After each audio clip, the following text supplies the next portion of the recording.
Hello everyone, this is Anil Bhargav, Assistant Professor at Anand International College of Engineering, Jaipur. So here I am going to discuss the topic SCR and its characteristics. This topic belongs to the subject Basic Electrical Engineering, first year.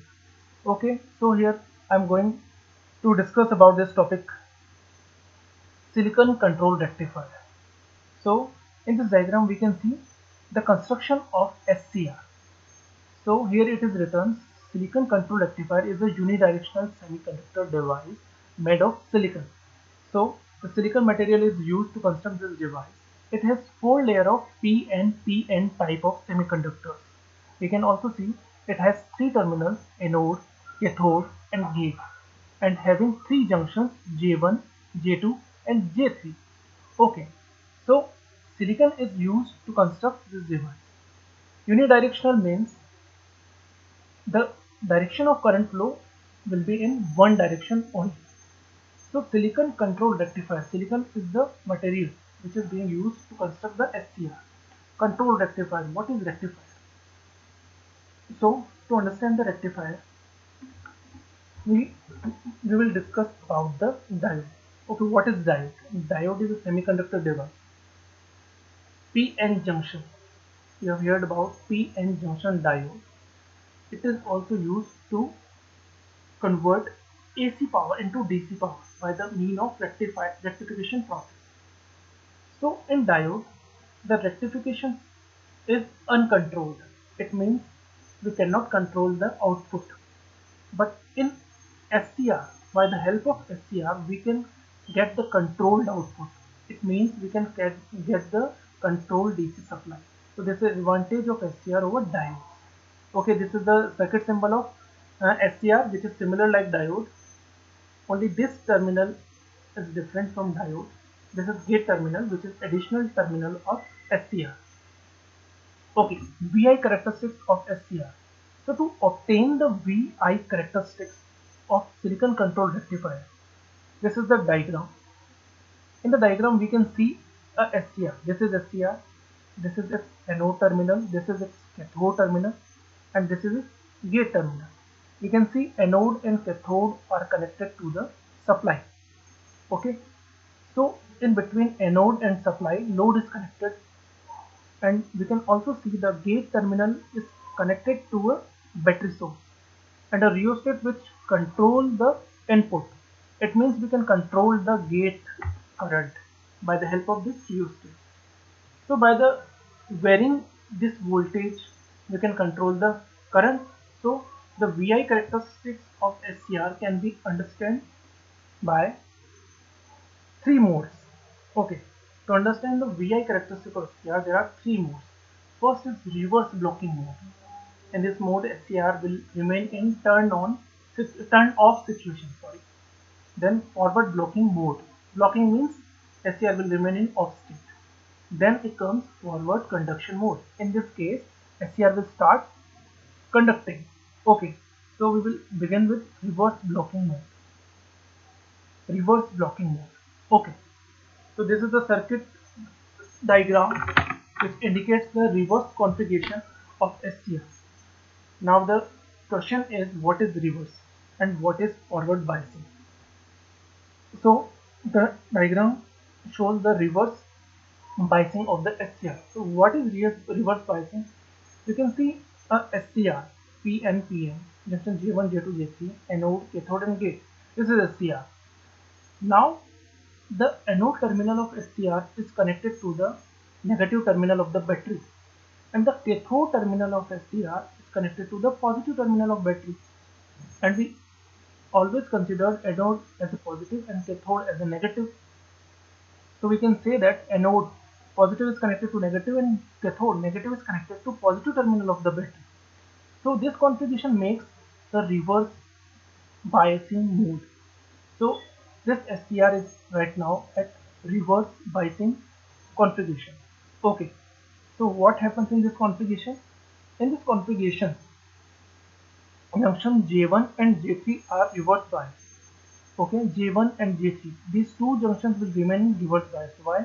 Because negative terminal is connected to positive. So, and here negative terminal is connected to positive. These two terminals will remain in reverse bias, but this terminal will remain in forward bias. So we can see, if a different angle we will see this diagram, then we will find out that PN and PN, two diodes are connected in series, but both are in reverse bias. What happens in reverse bias?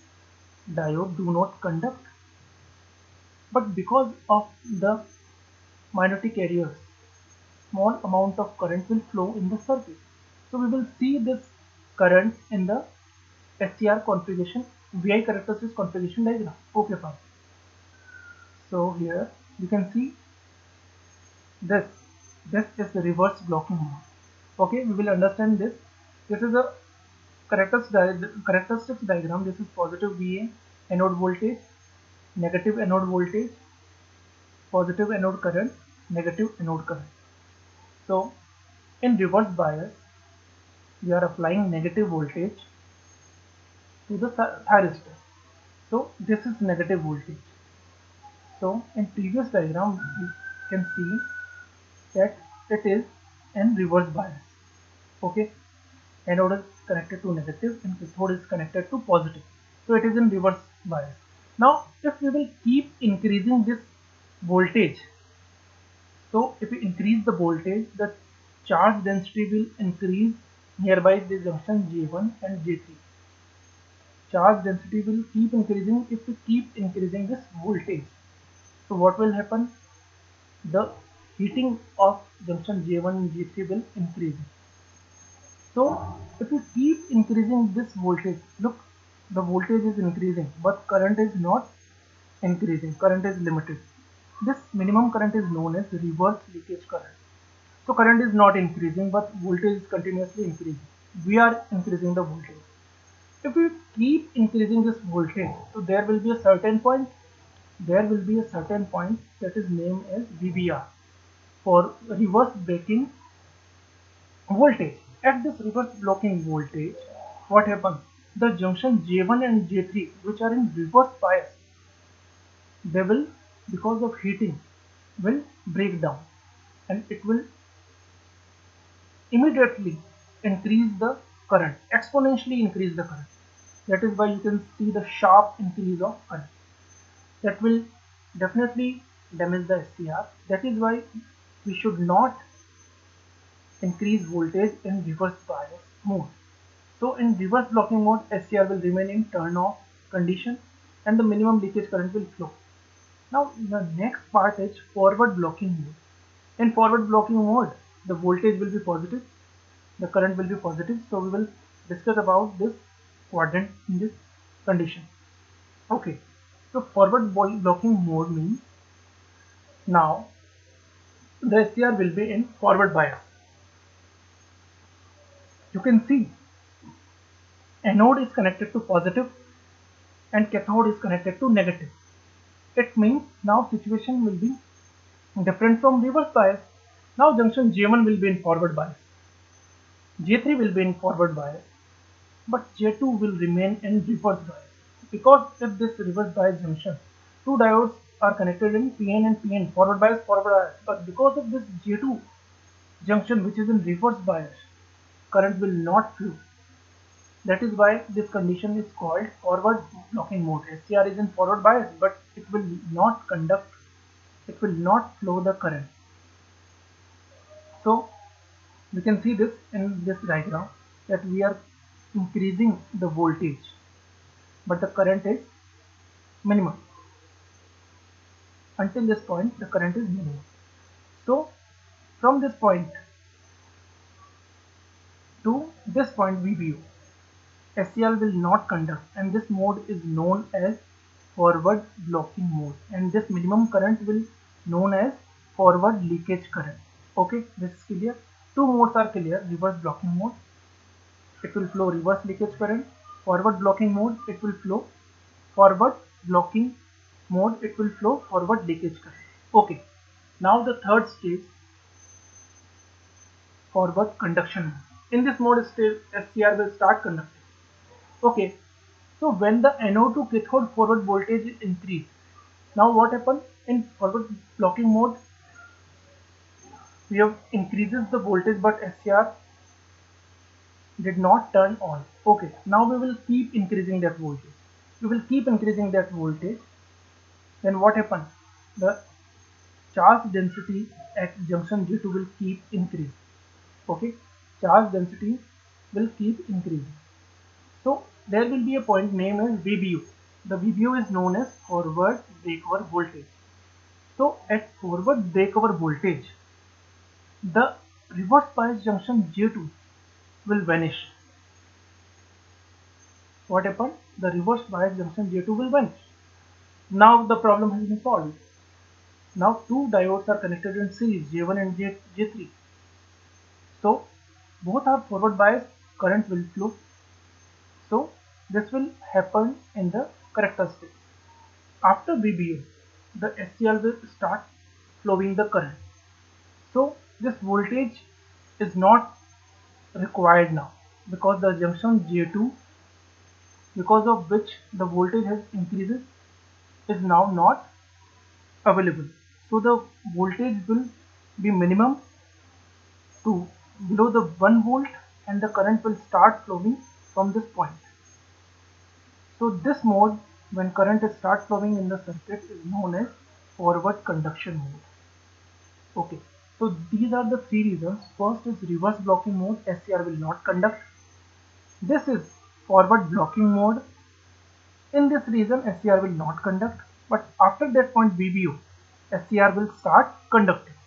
So this mode is known as forward conduction mode. Now these are three modes of operation by which we can understand the VI characteristics of SCR. Now you will also see three terms in the circuit: IG3, IG2 and IG1. So to understand these IG1, IG2 and IG3, look at this diagram. In forward conduction mode, it is not efficient to turn on the SCR by increasing the voltage again and again. So to add the efficiency of SCR, to increase the efficiency life of SCR, we will use this gate terminal to turn on the SCR. As we know, until this junction J2, reverse bias junction J2 is present in the circuit, we cannot turn on the SCR. So we increase the voltage to remove the junction. So we will not increase the voltage. Why? Because we will provide the voltage at this terminal, gate terminal. When we apply a positive gate pulse from this terminal, it will increase the charge density. Now, as we are getting the charges from this point, we don't need the voltage to be increased. So this is the principle of gate, that we have three value of gate current. One is highest, lower and lowest. Okay, we can see when the gate current is minimum, the breakover voltage is similar. When gate current is higher than IG1, SCR will turn on at that point of voltage. When gate current is highest, IG3, SCR will turn on at that point. So we can see that by the help of gate current, we can turn on the SCR before this VBO, breakover voltage, which is not good for SCR. That is why we use the gate pulse triggering to turn on the SCR. Here there are 2 points: latching current and holding current. Latching and holding current. Latching current is associated with turn on the SCR and holding current is associated with turn off the SCR. Latching current is the value above which SCR will turn on, and holding current is that minimum value of anode current below which SCR get turned off. It means holding current will always less than latching current. So this was the VI characteristics of SCR. I hope this lecture will help you to understand this topic. Thank you.